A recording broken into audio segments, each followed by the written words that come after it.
exaltamos, amado Dios. Tú eres el Dios de nuestra vida, tú eres el Dios, Señor de la creación, en el Dios en el cual creemos, confiamos, en el Dios que nos salvó, que nos rescató, en ese Dios que hizo una obra en nuestro corazón de regeneración completa. Señor, gracias por habernos salvado, rescatado, Señor amado, este mundo en el cual estábamos completamente perdidos, y tú en tu gracia y misericordia nos has sacado, Señor. Como escribe el libro de Zacarías, del capítulo 3, somos como esos tizones arrebatados del incendio, Señor, que fuimos por tu gracia poderosa salvados, Señor. Gracias te damos, Dios, y rogamos que esta mañana en la predicación de tu palabra podamos ser exhortados, animados, confrontados por medio de ella, y seamos grandemente edificados, Señor. Que tu palabra cumpla ese propósito maravilloso de salvar a los perdidos y de edificar a los salvos, Señor. Que podamos crecer cada día más en esta fe y en esta gracia que es en Cristo Jesús, Señor nuestro. A ti sea la gloria por siempre y para siempre. Amén. Amén. Bueno, mis hermanos, vamos a continuar con una serie de predicaciones expositivas del Evangelio según San Mateo. Hoy corresponde el capítulo 6, así que les invito para que vayan a la Sagrada Escritura y vamos a leer hoy Evangelio según San Mateo, capítulo 6, versículo 1 al 18. La lectura un poco larga, pero creo que es conveniente leer todo el pasaje en esta mañana, y solamente estaré compartiendo unas porciones del texto que leeremos hoy. Así que por favor vamos a la escritura. Mateo capítulo 6, 1 al 18 dice de la siguiente manera: dice nuestro Señor: guardaos de hacer vuestra justicia delante de los hombres, para ser visto de ellos. De otra manera no tendréis recompensa de vuestro Padre que está en los cielos.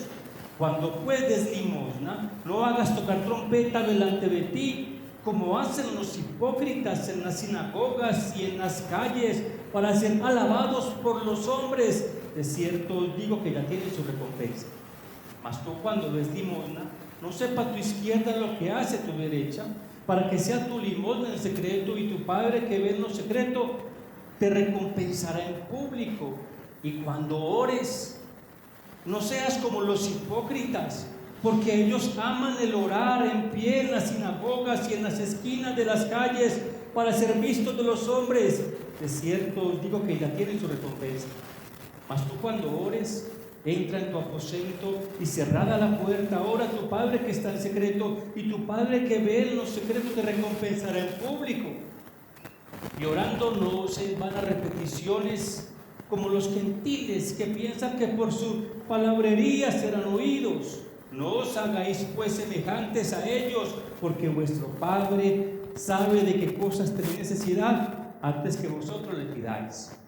Vosotros pues oraréis así: Padre nuestro que estás en los cielos, santificado sea tu nombre. Venga tu reino, hágase tu voluntad en el cielo, así también en la tierra. El pan nuestro de cada día, dánoslo hoy, y perdónanos nuestras deudas, como también nosotros perdonamos a nuestros deudores. Y no nos metas en tentación, mas líbranos del mal, porque tuyo es el reino, y el poder, y la gloria por los siglos. Amén.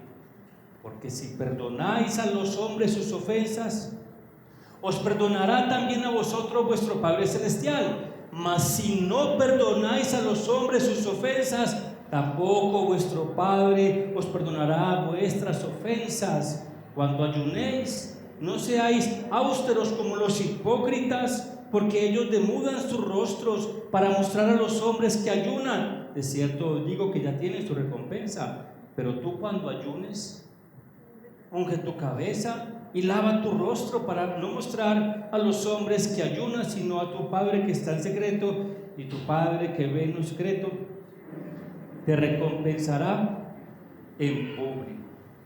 Mis hermanos, hoy comenzamos una nueva sección en el Evangelio según San Mateo, en este capítulo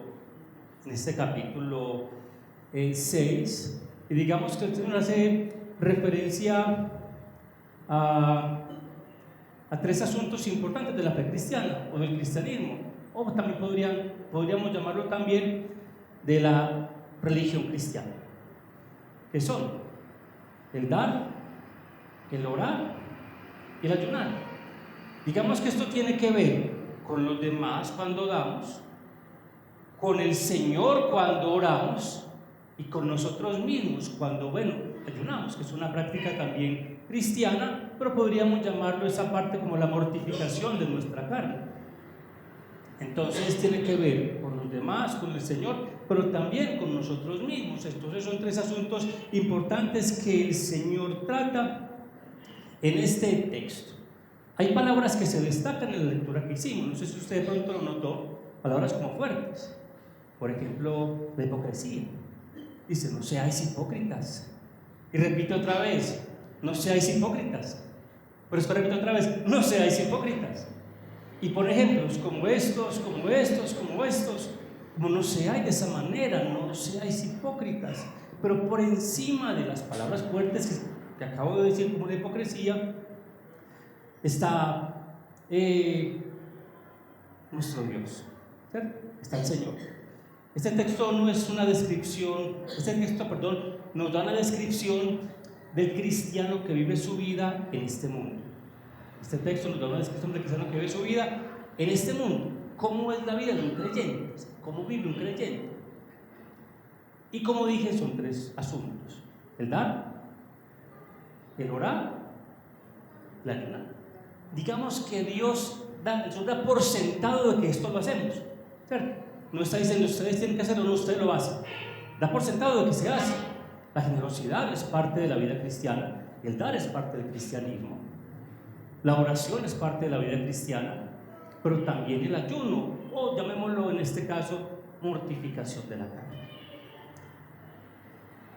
Cuando hablo de mortificación de la carne, me refiero a que esta carne que tenemos a veces se levanta y no quiere agradar a Dios, quiere agradar sus propios deseos. La carne no le gusta orar, no le gusta leer la palabra, más bien quiere quedarse por ahí haciendo ocio y perder tiempo. Eso es lo que más le gusta a nuestra naturaleza pecaminosa. Pero el Señor nos manda entonces a mortificar la carne. A mortificar la carne. Y en el texto que vamos a mirar, o que estamos mirando, destaco tres cosas acerca de esta vida cristiana, o cómo vive un cristiano. Primero, el cristiano vive en la presencia de Dios. Segundo, un cristiano vive en sumisión activa a Dios. Y tercero, un cristiano vive en dependencia total de Dios. Amén. Primero, ¿cómo vive? En la presencia de Dios. Así un cristiano, en la presencia de Dios. Lo segundo es en sumisión activa a Dios, o en entrega. Y lo tercero, en dependencia total de Dios. Hay un salmo que es muy conocido, es el Salmo 139, donde David, el salmista David, expresa acerca de que Dios todo lo sabe y Dios todo lo conoce. Es más, Dios conoce nuestros pensamientos, todo lo sabe. Dios es todopoderoso, ahí nada se le escapa. Y cuando una persona cree en Él, es como dice Hebreos capítulo 11, versículo 6.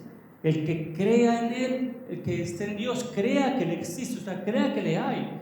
No es simplemente una fe etérea de algún Dios que alguien se inventó. No, estamos hablando del Dios creador, del Dios que hizo todas las cosas, del Dios que nos salvó.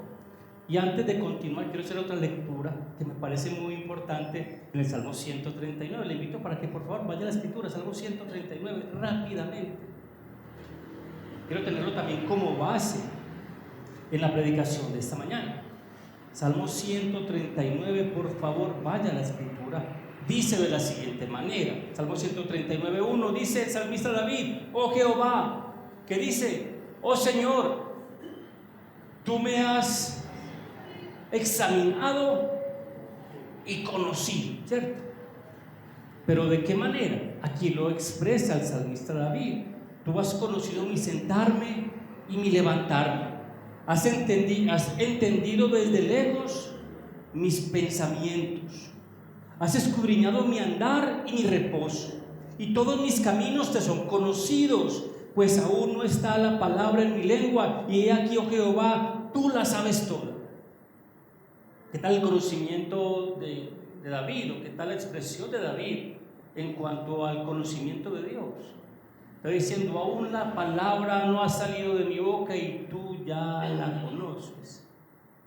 Dios conoce nuestros pensamientos y las intenciones que hay también en nuestro corazón. A Dios no lo podemos engañar como podemos engañar a las personas. No le podemos ocultar nada como podemos ocultarle quizás también a las personas. Dios todo lo ve y Dios todo lo sabe. El salmista David sigue expresando en su Salmo 139 de la siguiente manera, versículo 5: detrás y delante me rodeaste, y sobre mí pusiste tu mano. Tal conocimiento que dice, es demasiado maravilloso para mí, alto es, no lo puedo comprender. Y dice David aún más, ¿a dónde me iré de tu espíritu? ¿Y a dónde huiré de tu presencia? Si subiera a los cielos, allí estás tú. Y si en el Seol hiciere mi estrado, he aquí, allí tú estás. Si tomare las alas del alba y habitara en el extremo del mar, aún allí me guiará tu mano y me asirá tu diestra. Y si dijere, ciertamente las tinieblas me cubrirán, aún la noche resplandecerá alrededor de mí, aún las tinieblas no encubren de ti, y la noche resplandece como el día. Lo mismo te son la luz que las tinieblas. El salmista está expresando que Dios, mi hermano, todo lo sabe, no se le escapa nada. Dice que conoce, que Él mismo aún alimenta las aves, todas las aves se las alimenta. Conoce toda la creación, no se le escapa absolutamente nada. Pero los hombres somos un poco tercos muchas veces y pensamos que somos más vivos que Dios y que lo podemos engañar, lo cual no puede ser, lo cual no es así. Lo que está tratando nuestro Señor en el texto base, que es en Mateo capítulo 6, lo que está tratando nuestro Señor es como con una falsa espiritualidad que puede aparentar el ser humano. El capítulo 6, vamos al texto de Mateo 6:1, dice entonces el Señor, dice, ¿guardaos de qué? Guardaos de hacer vuestra justicia delante de los hombres, para ser vistos de ellos. Digamos que este versículo es la declaración general de todo el texto que leímos en San Mateo capítulo 1 al 18. Y lo que expresa este versículo es una advertencia general sobre la hipocresía religiosa. También podría ser el título de la predicación. Una advertencia general sobre la hipocresía religiosa. Y escuche bien, el Señor es enfático en esto, lo repite 3 veces. Hipócrita, o sea, es importante, y si lo dice el Señor es por algo. Hermano, la hipocresía del hombre está desde la caída, o se ve desde la caída en la Escritura, se ve por toda la Biblia.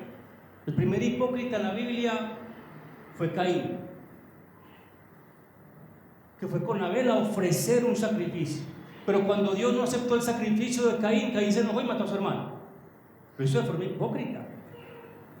Está ofreciendo a Dios, pero como para su propia conveniencia, para el propio halago personal. Y como Dios no aceptó la ofrenda de Caín, entonces dice que se ensañó contra su hermano, o sea, se enojó contra él, le tuvo envidia y después lo mató.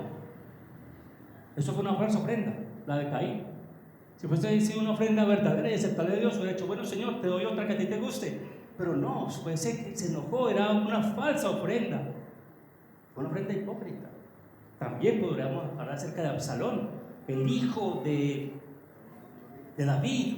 Absalón fue ese hijo que quiso suplantar a su padre, y que David estaba en el palacio, pero Absalón estaba en la puerta de la ciudad, atendiendo a todas las personas que entraban, diciéndole: el rey no los escucha, yo sí los escucho. Y así se ganó la confianza del pueblo de Israel. Y después Absalón se levantó contra David, y bueno, conocemos la historia. Después Absalón murió y David continuó siendo rey, pero fue hipocresía. Otra hipócrita también fue Judas. Judas estuvo con los 12, anduvo con el Señor Jesucristo, y dice en San Mateo capítulo 26, 27 que después lo entregó con un beso. Que yo dijera: el que yo besaré, ese es. Maestro, maestro, le decía, y lo besó y lo entregó. También fue hipócrita.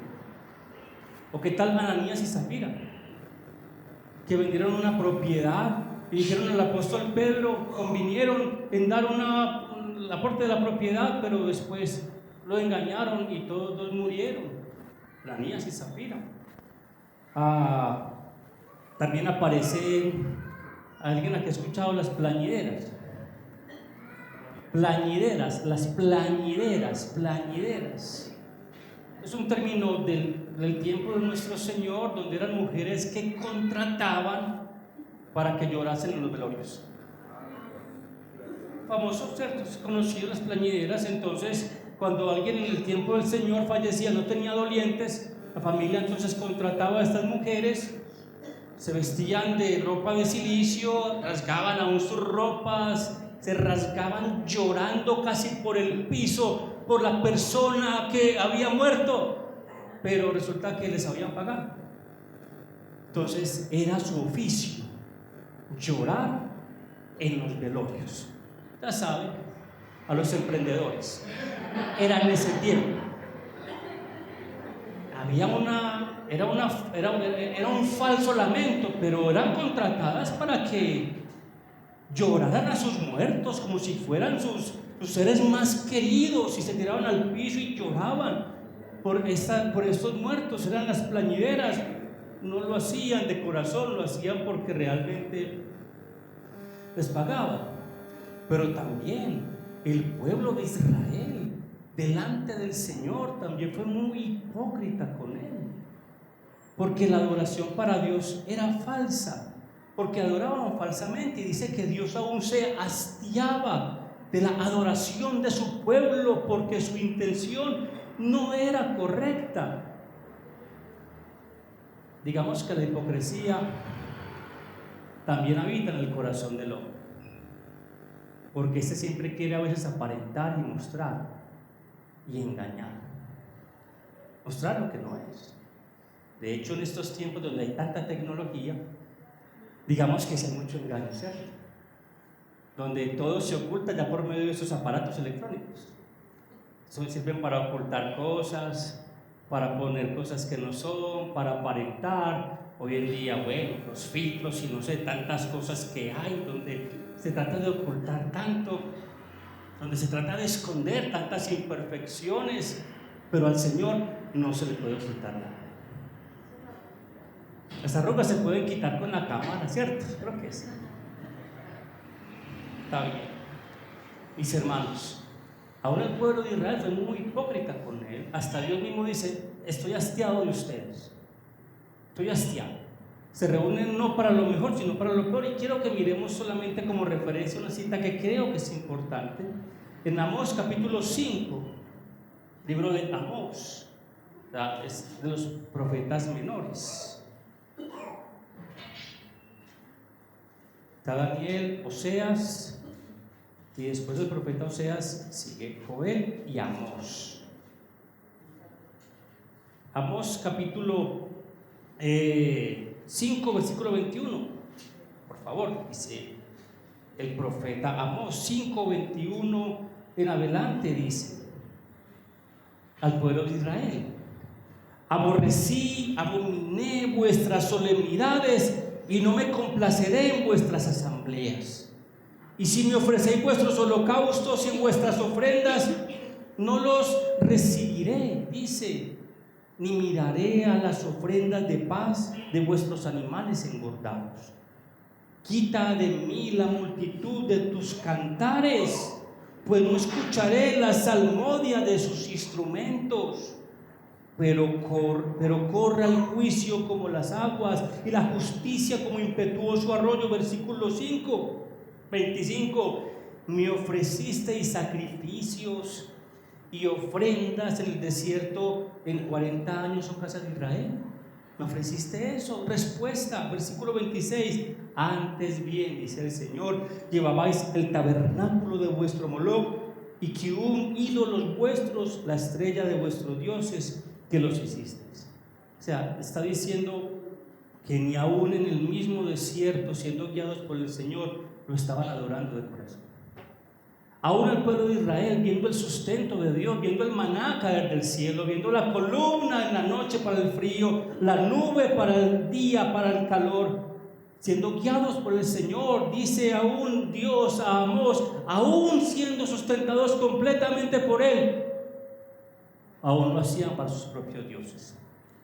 Entonces, mis hermanos, lo que el Señor trata en Mateo capítulo 6 es un asunto del mismo corazón del hombre, que quizás puede estar albergado aún en muchos de nosotros.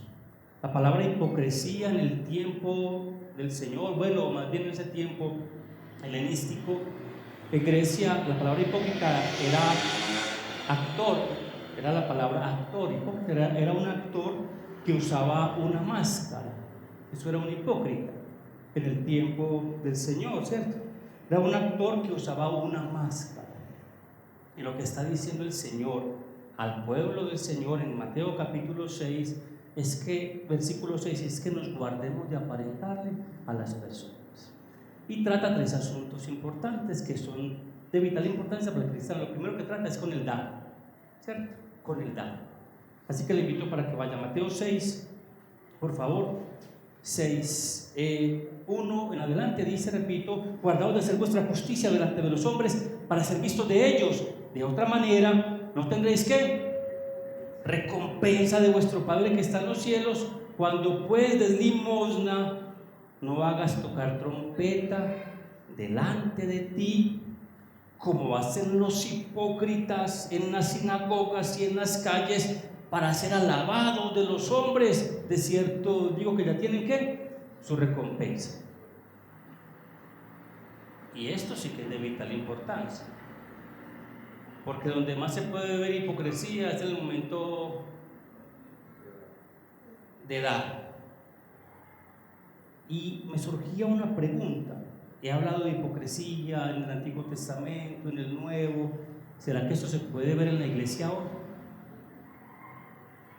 ¿Será que en la iglesia cristiana se ve la hipocresía? ¿Ustedes qué piensan? Sí. ¿Estará lejos de mí o podrá estar cerca a mí? Aún podré yo como creyente haber sido algunas veces de pronto un poco hipócrita. He hecho las cosas para que los demás me vean y digan, ay, usted es tan buen hermano.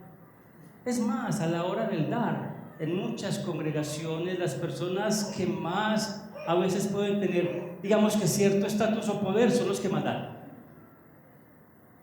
El que más da a veces es el que más tiene, digamos que poder o influencia dentro de las congregaciones. ¿Por qué? Porque el dinero quiere comprar.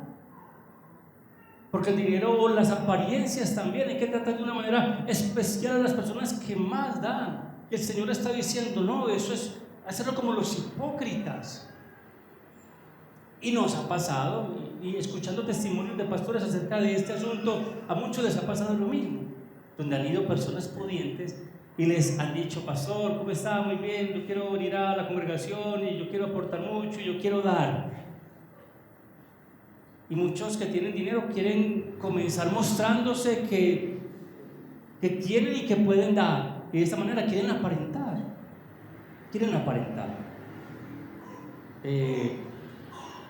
Pero la hipocresía, digamos que muestra la condición de la persona y lo que hay verdaderamente en su corazón. Quiero mostrar 5 características de una persona orgullosa, o cómo se ve, o qué es lo que tiene en su corazón. Y lo primero es inseguridad. La persona hipócrita es insegura. ¿Y por qué es insegura? Porque tiene miedo a mostrarse tal cual es y a ser rechazada. Por eso pone una máscara, ¿cierto? Que muestra inseguridad. ¿Por qué? Por temor a ser rechazado. Lo segundo es una persona hipócrita, es orgullosa, pero ¿cómo así? Es deseo de parecer mejor de lo que uno realmente es. También una persona hipócrita es una persona conveniente, que tiene temor y que también tiene doble vida.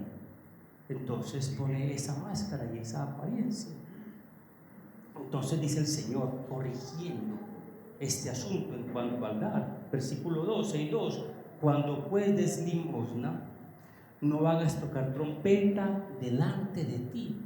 Mis hermanos, como dije al principio, Dios está dando por sentado de que el creyente es generoso, de que el creyente da. Pero no está hablando de ese dar a la iglesia específicamente, como lo hace la iglesia romana, ¿cierto? Que pasan recogiendo la limosna. No, Dios no está pidiendo una limosna, pero sí está hablando acerca de la generosidad. Si yo preguntase a la congregación, mis hermanos, ¿cuántos son generosos? Pues en esos momentos diríamos, no, yo me quedo callado. ¿O cuánto les gusta dar? No. Lo que enseña el Señor es que cuando una persona da, debe de hacerlo de una manera sin que los demás se den cuenta. Mis hermanos, como iglesia, cuando demos alguna ofrenda o alguna dádiva, como dice, no toquemos trompeta. No hagamos saber a los demás que es que yo sí estoy dando y yo soy el que más da. No, cuando se dé, simplemente se da y listo. Hemos pedido ofrendas para los hermanos. Hemos pedido ofrendas, hermano, una ofrenda.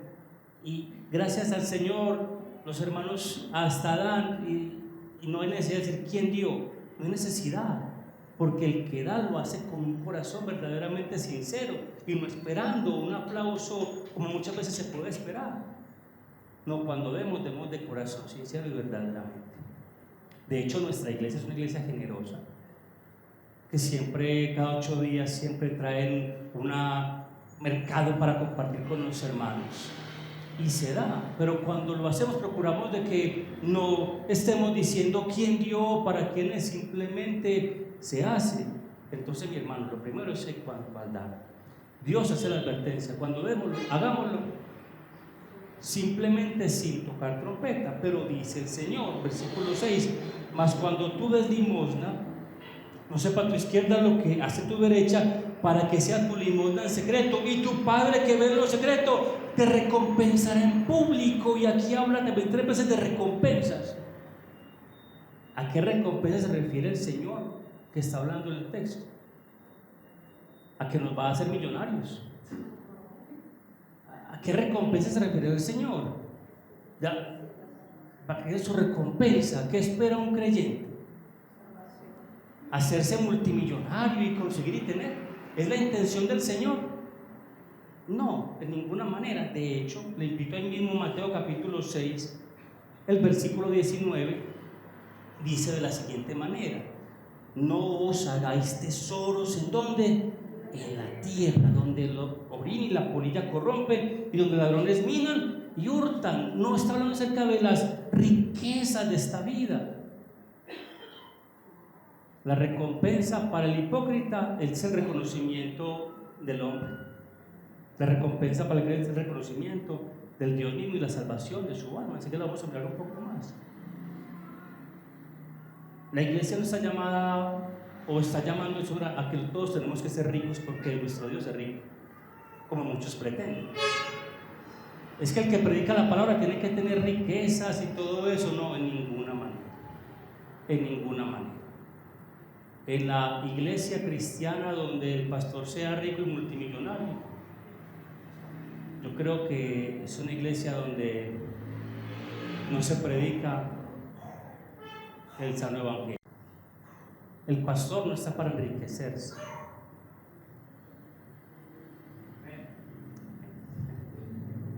Es que el pastor tiene que tener, mejor dicho, no. El pastor debe de ganar más o menos en base a lo que ganan los hermanos de la congregación. Ni lo menos, pero tampoco pues por allá nomás. Y doy gracias a Dios y aprovecho para decirlo. Bueno, yo soy el pastor de la congregación, hermanos también serán, esa es la meta, pero mi esposa también trabaja. Entonces doy gracias a Dios por eso. Y el dinero, les digo a todos los hermanos que el pastor de la iglesia no toca un peso de la plata que entra a la congregación, gracias a Dios.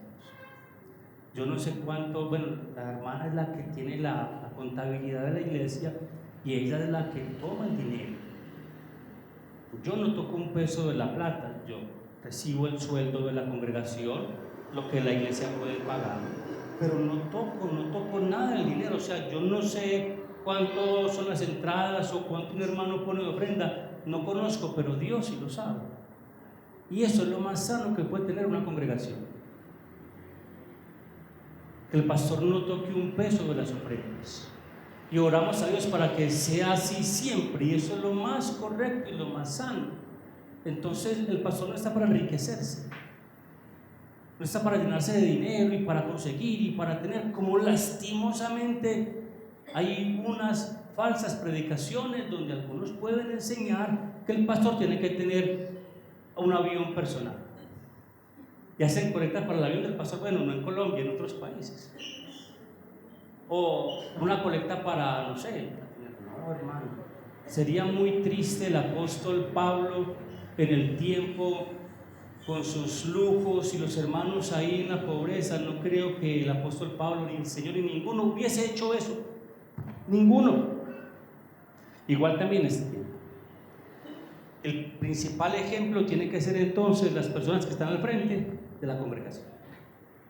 Hermanos, estamos llamados a mostrar verdaderamente el evangelio, pero no con apariencias, no con apariencias. Así que lo primero que dice el Señor es en cuanto a qué, es en cuanto al dar.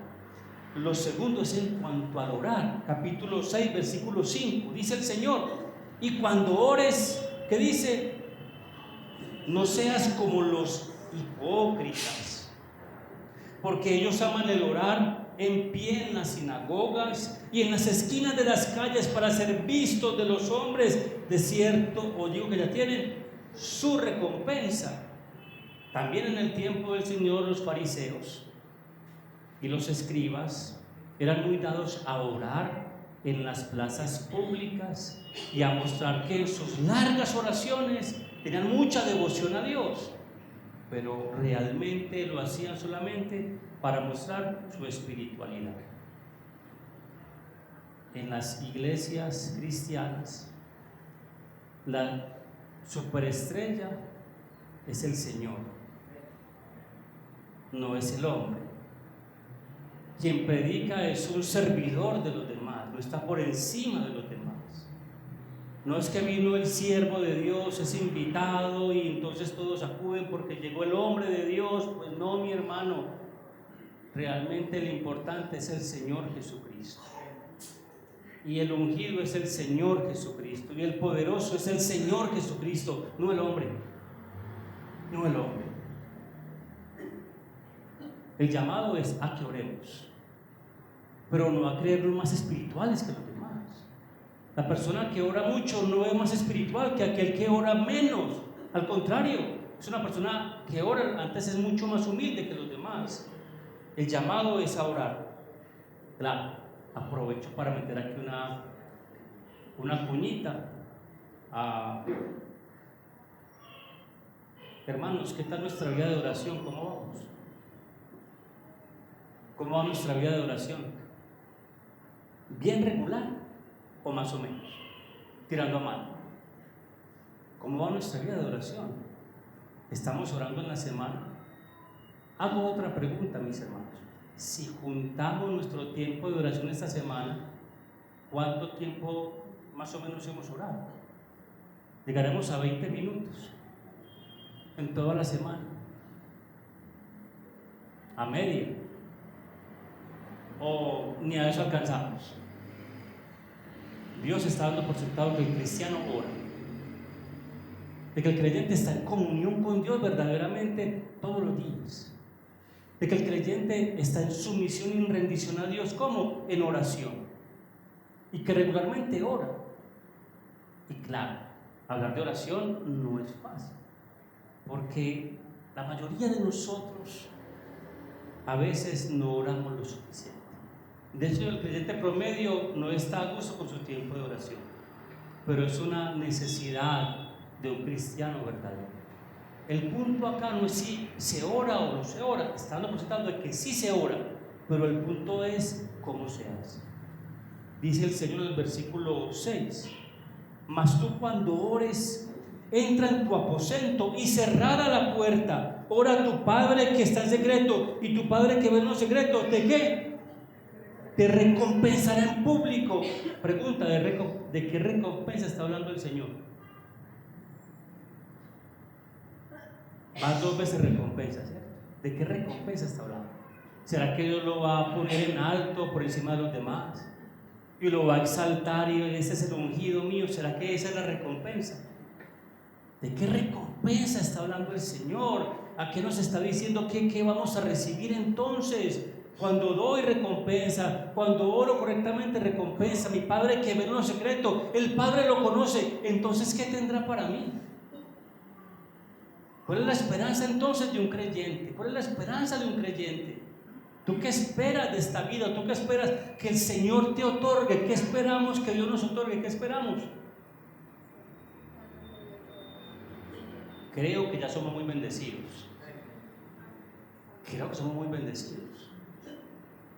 Creo que Dios en su misericordia nos ha guardado de muchas cosas, en su misericordia. Cuando escuchamos noticias, no escuchamos sino tragedias regularmente, que entristecen el corazón de tantas cosas que pasan malas en todo el mundo. Dios ha sido bueno con nosotros.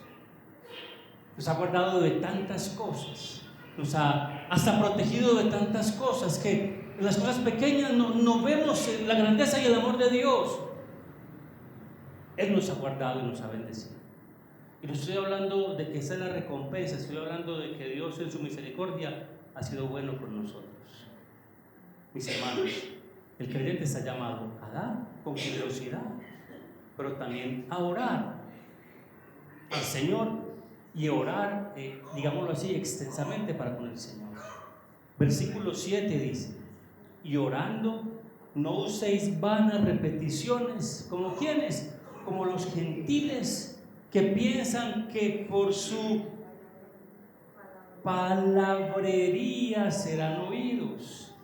No os hagáis pues semejantes a ellos, porque vuestro Padre sabe de qué tenéis necesidad antes que vosotros. No es por la repetición que se obtiene la respuesta de Dios, como también muchos lo pueden hacer. No es con la camándula en la mano y rezando 1000 Jesuses que Dios va a escuchar la petición de una persona. Es la actitud de un corazón sincero para con el Señor. Hermanos, Dios sabe de qué tenemos necesidad. Eso lo dice el texto. El Padre sabe de qué tenemos necesidad antes que le pidamos. ¿No le parece eso maravilloso? ¿No le parece eso depender completamente del Señor? Entonces, ¿para qué oro? Yo oro porque le conozco y porque sé que Él es mi Dios, aunque Él sabe de que yo tengo necesidad. Él todo lo conoce, Él todo lo sabe. Mis angustias, mis tristezas, mis flaquezas, pero también mis gozos y mis alegrías. Dios todo lo conoce. Y cuando el creyente o cuando como creyente nos desesperamos, es porque no confiamos lo suficientemente en el Señor. Tomamos decisiones erróneas, equivocadas, decisiones que no van conforme a su voluntad porque pensamos que Él no sabe o que Él no conoce o que Él no puede. Bueno, Dios sabe y conoce tu necesidad y también la mía. Lo que nos falta muchas veces es fe. Y pensamos que entonces por las muchas palabrerías Dios nos va a escuchar. No, no es así. Es que Dios ya sabe de que tenemos necesidad. Y por último, el ayuno. Si hablé de dar generoso, si hablé de orar, hay que orar. Pues si hablamos de ayuno, no sé, es una práctica que está un poco perdida. Ayunar es abstenerse de alimentos. ¿Eso es ayunar? ¿Abstenerse de qué? De comida, de alimentos. Y si pregunto cuántos ayunamos, mejor sigamos leyendo la Escritura, porque es una práctica que está muy perdida en las congregaciones. El ayuno digamos que es un medio de gracia para no torcerle la mano a Dios con mi petición, sino más bien para doblegar mi vida en sumisión al Señor. Es una práctica cristiana muy importante para mortificar esta carne, que a veces se quiere levantar y quiere pecar, quiere salirse como un caballo cuando se desboca, que quiere que no hay quien lo ataque. Esta carne a veces se quiere levantar en contra de Dios y no le gusta la oración y no le gusta a veces lo del Señor. Hay que forzarla o obligarla para que lo haga. Dice Mateo 6:16: cuando ayunéis, no seáis austeros como los hipócritas, porque ellos demudan sus rostros para mostrar a los hombres que ayunan. De cierto os digo que ya tienen ¿qué? Su recompensa. Pero tú, cuando ayunes, unge tu cabeza y lava tu rostro, para no mostrar a los hombres que ayunas, sino a tu Padre que está en secreto, y tu Padre que está en los secretos ¿de qué? Te recompensará. Otra vez la pregunta: ¿de qué recompensa está hablando el Señor? Promete recompensas, recompensa. ¿A qué recompensa se refiere el Señor? En lo que está hablando en Mateo capítulo 6. ¿Qué nos irá a dar el Señor? ¿Qué nos irá a dar? ¿Qué nos tendrá para dar? Tiene, como muchos esperan, mansiones y todo eso. Tiene algo mucho mejor que eso. Y esto quiero que lo miremos en el libro de Hebreos. Hebreos capítulo 11. Hay un texto muy conocido que dice: después la fe, la certeza de lo que se espera y la convicción de lo que no se ve. Hebreos 11:1, que dice: es pues la fe, la certeza de lo que se espera y la convicción. Es pues la fe, la certeza de ¿qué? De lo que se espera y la convicción. La certeza de lo que se espera, eso es fe. ¿Qué estamos esperando? ¿Qué espera un creyente? La certeza de lo que yo espero, esa es la fe. Y la convicción de lo que yo no estoy viendo, eso es fe. Y cuando uno lee Hebreos capítulo 11, muestra una galería de hombres y mujeres de fe, que realmente mostraron lo que ellos anhelaban y esperaban. Habla de Abel, habla de Abraham, de Moisés, de José, de muchos hombres y mujeres también, que tenían una esperanza como creyentes. Y esa es la esperanza de un cristiano. Yo quiero que leamos, por favor, Hebreos 11:6 en adelante. Hebreos 11:6 en adelante, que dice: pero sin fe es imposible agradar a Dios, porque es necesario que el que se acerca a Dios crea que le hay y que es que otra vez está hablando de recompensas, de recompensas y de galardones. Eso no es lo que esperan muchas personas, pero ¿a qué se refiere el Señor con eso? Vamos a leer versículo 7. Por la fe Noé, cuando fue advertido por Dios acerca de las cosas que aún no se veían, con temor preparó el arca en que su casa se salvase, y por fe condenó al mundo y fue hecho heredero de la justicia que viene por la fe. 8. Por la fe Abraham, siendo llamado, obedeció para salir al lugar que había de recibir como herencia, y salió sin saber a dónde iba. Por la fe habitó como extranjero en la tierra prometida, como en tierra ajena, mostrando en tiendas con Isaac y Jacob, coherederos de la misma promesa, porque esperaba la ciudad que tiene fundamento, cuyo arquitecto y constructor es ¿quién? Dios. ¿Qué esperaba Abraham? Dios le dio una promesa. Dios le dijo: en ti serán benditas todas las familias de la tierra, y de tus lomos saldrán reyes. De hecho, de la misma descendencia de Abraham vino nuestro Señor Jesucristo. ¿Y cuál es la esperanza de este hombre? Versículo 10, porque esperaba la ciudad que tiene fundamento, cuyo arquitecto y constructor es ¿quién? Dios. La recompensa y la esperanza de un creyente es estar en la presencia del Señor cuando partamos de esta vida. ¿Qué esperamos como creyentes si ya lo tenemos todo? ¿Qué necesitamos humanamente en esta tierra si ya tenemos a Cristo en nuestra vida? ¿A qué necesitamos? Yo sé, claro que sí, hay que pagar arriendo, servicios, deudas, sí, claro que sí, pero si la vida se compone solamente de pagar unos impuestos, pues entonces es muy triste. No es más que eso, es más que tener, poseer o pagar, es mucho más. El Señor sabe de qué tenemos necesidad y tenemos una esperanza, y la esperanza es Él. Y la esperanza es Él.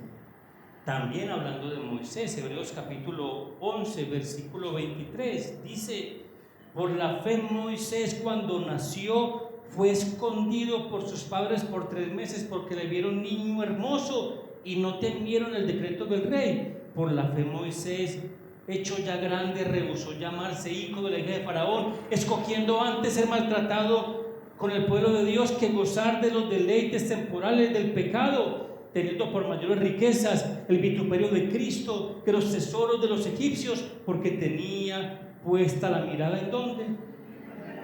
En el galardón. Y ese galardón, mi hermano, es Cristo.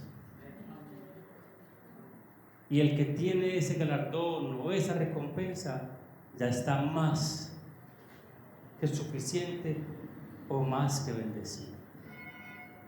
La enseñanza del Señor en esta mañana es: no sean hipócritas, no aparentemos lo que no seamos, porque fácilmente un creyente puede aparentar lo que no es. Porque el domingo en la congregación cantamos alabanzas, escuchamos la palabra, pero en semana puede mostrar todo menos que Cristo está en su vida y en su corazón, porque su testimonio no es correcto y no es acorde al Señor Jesucristo, porque vive una vida hipócrita. Con las personas que conoce o en el Señor puede decir: oh hermano, Dios te bendiga, ¿cómo estás? Estamos orando, pero por dentro de su corazón realmente no está honrando ni buscando al Señor, porque tiene intereses personales y egoístas. Muchas personas van a una congregación por intereses no correctos delante del Señor. Van a una congregación y están buscando todo menos al Señor, están buscando conveniencias. Muchas personas van a una congregación buscando mujer u hombre, ¿cierto? Por un interés. Pasó tiempo atrás, esta ha sido una congregación de jóvenes, había muchas jovencitas y muchos muchachos venían a la congregación buscando no al Señor, sino de pronto el interés de una muchacha, lo cual es incorrecto. Algunos van a la congregación buscando intereses familiares, personales, económicos, pero no andan buscando correctamente al Señor. Eso se llama hipocresía. ¿Y de qué me sirve? Le dicen a muchas personas: si usted pues que es cristiano, pero mire su forma de ser y de actuar, realmente usted no está andando conforme a la Escritura, conforme a la palabra del Señor. Y muchas veces puede ser cierto, porque pone una máscara como creyente, pero después se la quita y muestra que verdaderamente Cristo no está actuando, viviendo en su vida, o está viviendo una vida cristiana verdaderamente. Mis hermanos, tenemos una esperanza, y la esperanza es Cristo. El llamado es a que no seamos hipócritas, a que no mostremos o aparentemos lo que no somos o lo que no queremos. Está llamando a ser sinceros realmente delante del Señor, a no mostrarle a los demás lo que realmente no somos o no tenemos. Es el llamado, mi hermano. Es el llamado a examinar nuestro corazón, nuestra vida, nuestra conciencia, nuestra conducta. Es el llamado a mirar verdaderamente si nuestra vida está acorde al Señor. Y es el llamado de Dios a mirar si verdaderamente en nuestra vida todavía hay un corazón hipócrita. Y para terminar, el mayor ejemplo es nuestro Señor Jesucristo, de una vida conforme a la voluntad de Dios. Ahora cantamos una canción muy bonita que está en Filipenses capítulo 2, que el Señor dice: no escatimó ser igual a Dios, como cosa a que aferrarse, sino que se humilló hasta lo sumo, que se rebajó hasta la condición de hombre. Dice que murió muerte y muerte de cruz. El Señor, nuestro Señor mismo, se humilló por amor a nosotros. El mayor ejemplo es Jesús. El mayor ejemplo es el Señor Jesucristo, que murió por nuestros pecados. Filipenses capítulo 2, versículo 5, lo quiero leer. Filipenses 2:5 dice el apóstol Pablo de la siguiente manera: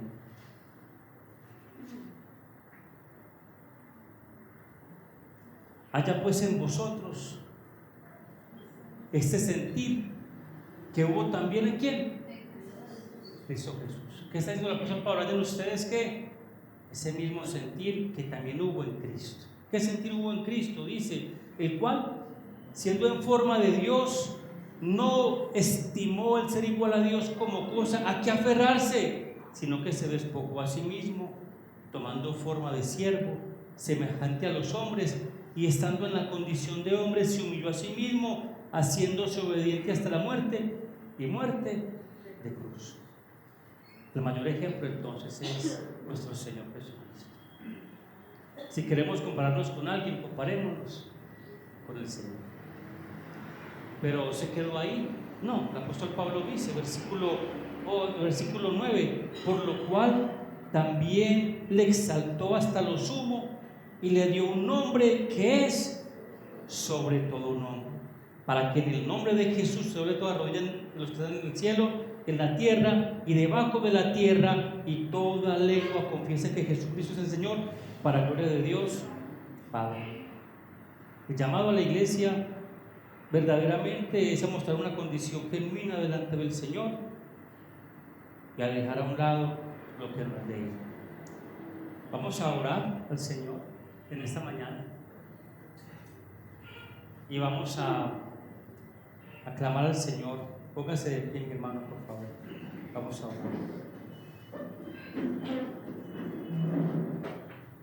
Señor, en esta mañana oramos, te damos muchas gracias.